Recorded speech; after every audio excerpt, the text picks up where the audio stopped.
So now that we know how to write ionic formulas for sort of smaller compounds, today we're going to look at how do we do that for larger compounds like these. Now you notice these all have not just two types of elements in them, they all have three or more types of elements. We'll see a little bit later. And you might think it's going to be a whole bunch more complex, but it actually turns out not to be. If you understand the idea that there are only positive and negative ions in the world, that means that these sort of complex looking molecules need to break down into two parts, a positive and a negative part. So we're actually not going to learn to write the formulas today, as in how do I know there are two of these things in parentheses. Today we're just going to learn how to actually name them, because it will help reinforce that idea that there's only two parts to the compound, and then that makes formula writing a lot easier. Okay, so let's look at this. So the first thing to understand is not a lot has changed. All ionic compounds still only have a metal and a nonmetal, or maybe more than one nonmetal. That was true for the little compounds that we looked at before, like we know that the metals are always over here on the left. That means for the most part they're over here as well. Notice they're all metals, right? Magnesium, calcium, sodium, you get the idea. By the way, that is not a metal, and we'll come back to why it's ionic a little bit later. But for the most part, this rule still stands. There are metals and nonmetals. And you've probably noticed up to this point that there's also another pattern, which is, let me move me real quick, all ionic compounds have positive and negative ions. Did you ever notice all of these red things, which are for the most part metals? All of those red things are positive. And the things on the right side are negative. So all the metals that were on the left side there were all positive. Turns out all metals are positive. Even this ion, which isn't a metal, it's on the left, so it's got to be positive, and all the ions on the right have to be negative. That won't have changed anything really at all up to this point. So there are a lot of similarities between the simple ones and the more complex ones. Now let's look at these ions. You probably have noticed that the main difference between the simple ones is all of the ions are really small, as in they're made of one atom. Like sodium is a single sodium atom that's positively charged. Chlorine is a single negative ion that's positively charged, or that's negatively charged. And you can see even in this one here, yeah, sure, calcium, we can see that there's only one ion and it has a charge. And bromine is only one ion. Now I know there are two of them, but the point is there's only one type of atom in there. And these, because there's only one atom in each ion, right? All positive and negative things only have, say, aluminum in them, right, or oxygen in them. Because of that, we call them monatomic ions, right? Mono means one. So polyatomic ions, poly means many, are ions that have more than one atom in them. Like, let me give you an example. Sodium here is not a polyatomic ion. It's a monatomic ion. That's why I'm going to put an M above it. But sulfate over here, do you see how it has a sulfur and 4 oxygens in it? It has more than one type of atom. It turns out that this ion has a 2 negative charge, and because it has so many types of atoms in it, that's an example of a polyatomic ion. Look at these two. Calcium is just calcium. It's a monatomic ion. But carbon and nitrogen are part of this one group that's an ion, and so it must be polyatomic because it has many types of atoms in it. I don't know if you'd say 2 is many, but you get my point. Magnesium is just magnesium. That Mg+2 ion is a monatomic ion. Whereas this one over here, which by the way is -1 charge, has nitrogen and oxygen in it. It's definitely polyatomic because it's made of a group. Now, if you look at these two, if I have ion A here in red and ion B here in blue, is it A or B that's the polyatomic ion? It's definitely A. That's the polyatomic ion. You notice on the other ones, the polyatomic ion was always the negative ion. It was always the one on the right. But here, the group that has different types of atoms in it is on the positive side. And this is a monatomic ion. So it's not like the polyatomic ion will always be on the right side, but a lot of the times it is. So let's see if you've got this idea about polyatomic ions and monatomic ions. So I want to know, in this compound, is strontium or phosphate, is either one of those a polyatomic ion, and or are they both? They both could be. So that's another answer that you could choose. Well, hopefully you said, look, strontium, I know it says that there's 3 of them, but it's just strontium, right? So that's a monatomic ion. It's like not like strontium and something else in that ion. But this one over here, PO4, is a polyatomic ion because it has phosphorus and oxygen in it. It's got a lot of different stuff in it. But watch out, you will find some that actually have both ions, the positive and the negative, being polyatomic ions. By the way, that's positive and that's negative. Let's try this one out. Is the red ion a polyatomic ion, the blue ion, or are both? If you said both, you are correct. The red ion is made up of nitrogen and hydrogen and a lot of things, so it's polyatomic. And this one is made up of sulfur and oxygen, so it's also polyatomic. Pretty darn cool. Let's try this one. Is the red ion monatomic, the blue ion, or both? Only the blue ion is polyatomic. Matter of fact, it has a lot of atoms in it, right? But the red one is monatomic. So the positive one was monatomic, but the negative one was polyatomic. All right, let's look at this one. So is the red ion a polyatomic ion, the blue ion, or both? Only the blue ion is a polyatomic ion. The red ion is a monatomic ion, as in it's just magnesium, right? So you get the idea. Now, the reason we're going through this is because if you start to recognize that there's really only 2 sides, there's a positive side and a negative side. But sometimes the negative side is a group of atoms. But the point being is when they separate, and you might wonder, well, when would they ever separate from each other? They do sometimes, like when they dissolve in water. You'll see that the magnesium will go away from the rest of the molecule, but the carbon, the oxygen, and the 3 oxygens, they stick together in a group, right? Sometimes we put parentheses on that to emphasize it, sometimes we don't. Now, you probably know people like this in your life. Like, you probably run across friends in the hallway. Like, if you ever noticed, you ever see that boy, and he's never, ever on his own. He's always with those other 2 boys, and you never, ever see them by themselves.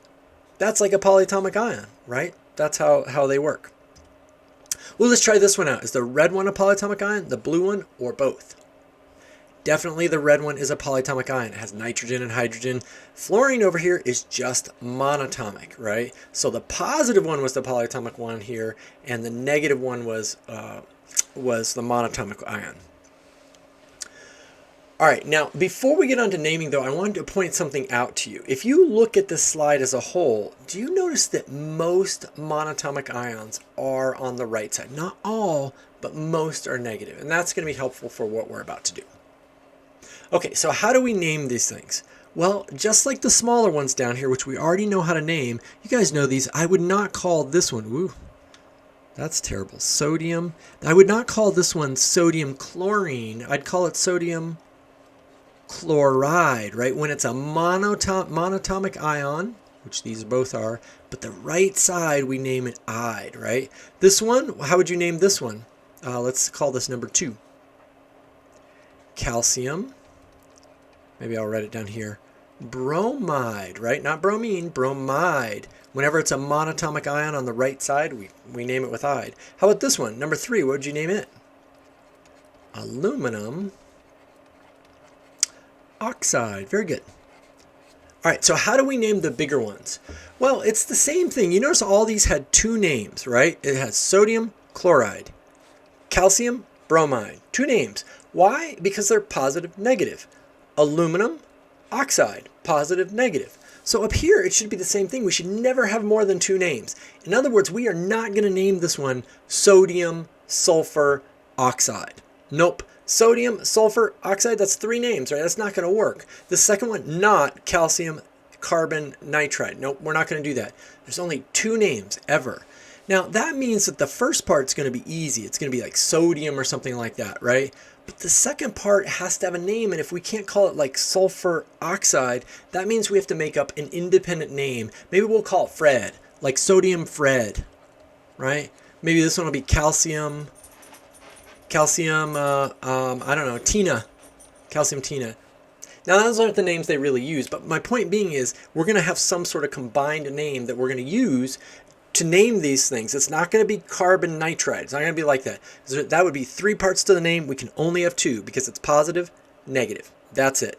So that means we're going to need a little bit of a tip sheet. When we call this sheet a polyatomic ion chart. Now I'm betting in a minute I'm going to stop the Edpuzzle and you're going to be able to open this. You should save it to your computer, and you're going to need it a lot throughout this unit. But for these problems, I'll leave it up here.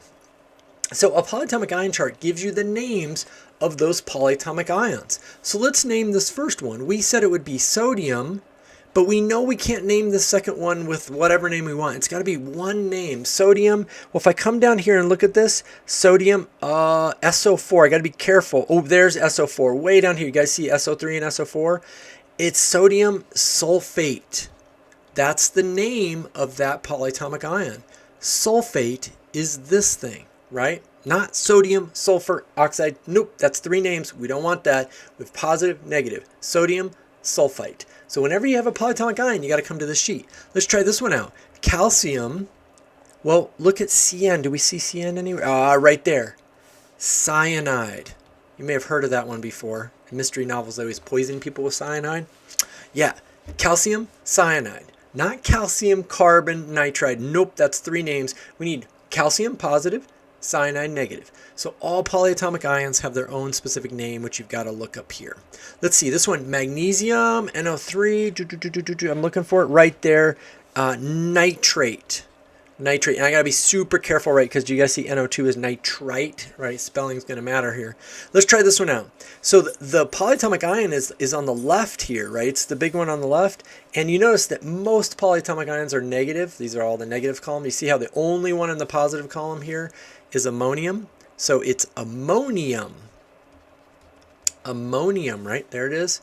And then at the end, now not just chlorine, right? Because this is a monatomic ion on the negative side, so I would say chloride, right? So that rule still applies. If you have a monatomic ion on the right side, it's chloride. Okay, so you've got the idea. Let's let you try some out. So I want you to type in the name of this one. You will need a periodic table for your monatomic ions like this one, and you'll need my polyatomic ion chart or the one you just downloaded for the right side there. So I want you to type in a good name for this one. Okay, let's see. Strontium is just straight from the periodic table. It was on the far left, by the way, number 38, atomic number 38. And PO4, I got to be careful, not PO3, PO4, phosphate. Phosphate, right? Two-part name, strontium, phosphate. Strontium's the positive ion, phosphate's the negative ion. No strontium phosphorus oxide. Nope, none of that. No three-part names. Very good. Let's try this one. I want you to use your periodic table and this polyatomic ion chart to come up with a name for it. And don't type in magnesium carbon oxide. That's three names. We're not doing that. All right, did you get magnesium from the periodic table? Not manganese, right? Magnesium. And CO3, let's see. Where's CO3? Right there, carbonate. Carbonate is the negative ion. It's a polyatomic ion. All right, let's try this one out. I want you to write the name of this one. Did you get lithium? That's just straight off the periodic table. Hey, by the way, did you know I made a mistake there? You're not supposed to capitalize chemical names. And this big monster, do we see it? Oh, it's right there. Acetate. Lithium acetate. Pretty good. Let's do another one. Type in the name for this one. Did you get rubidium? That's just from the periodic table. And then the big monster's got to be over here. Right there. Chlorate. So rubidium, chlorate. Not rubidium, chlorine, oxide. That's three names. We don't do that. That's not how it works. We have a positive and a negative. All right, let's try this one out. Write the name for this one. Potassium. Did you get potassium? It's a weird one, right? K from the periodic table. And then this thing is the big monster. Now, I want to point something out to you. If you did not figure out where the big polyatomic ion chart ion was, like, let me give you an example. If, let's say that you're like, you didn't see it divide there, and this is the positive monatomic ion, and this is a negative polyatomic ion. Let's say that you thought maybe it should divide there. Well, I have a couple of tips for you. The reason this one doesn't work is most polyatomic ions are on the negative side. Not all, but most. You can see the only positive one is right there. But the other thing is, if that would make this a polyatomic ion, and if you look up here, I don't see K2S anywhere in here. So I'm ruling that out. So I think it's potassium, and then SO3 is down there, sulfite. Yep, that was a polyatomic ion. Okay? All right, let's do another one. So this one, you notice I didn't color code it, but remember most polyatomic ions are on the negative side. Not all, but most are. So I want you to write the name for it. Did you get aluminum? Because it divided right there, right? Aluminum and then OH. Where's OH? There it is, hydroxide. Aluminum hydroxide. Very good. Aluminum hydroxide, positive, negative. Aluminum's the metal that's positive. Hydroxide's a negative polyatomic ion. Now, I'm not saying all polyatomic ions are on the right side, but most are. Let's try this one out. Do you see this is a tricky one? The polyatomic ion was on the left side, so we got to look up here. There it is. Ammonium. Ammonium. Now, I don't want you to get upset if you get it wrong on the second part because it's a little tricky.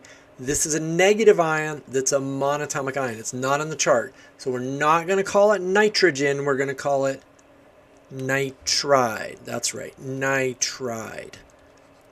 There we go.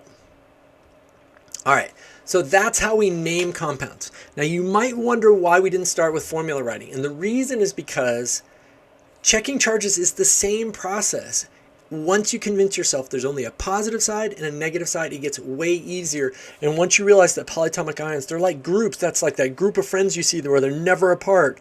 That makes it so much easier to kind of figure it out. But in the next lesson, we are going to get into how do you figure out what the formula actually is.